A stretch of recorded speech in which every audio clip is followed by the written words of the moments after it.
इश्क है तो नहीं है।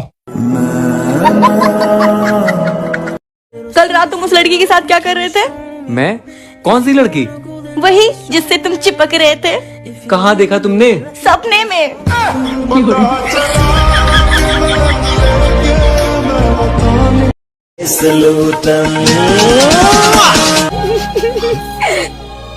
तुमने ब्रश नहीं किया?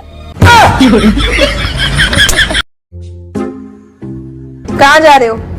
मरने। कहीं भी जाओ, लेकिन स्वेटर पहन के जाना। बाहर बहुत ठंड है, अगर बीमार हुए ना तो खैर नहीं।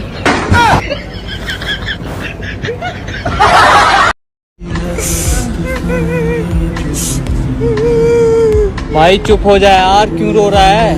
वो छोड़ के चलेगी तो क्या हुआ, दूसरी आ जाएगी। भाई वो दूसरी ही थी।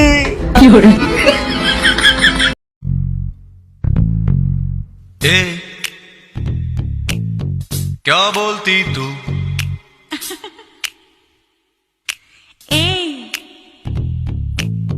क्या मैं बोलूं?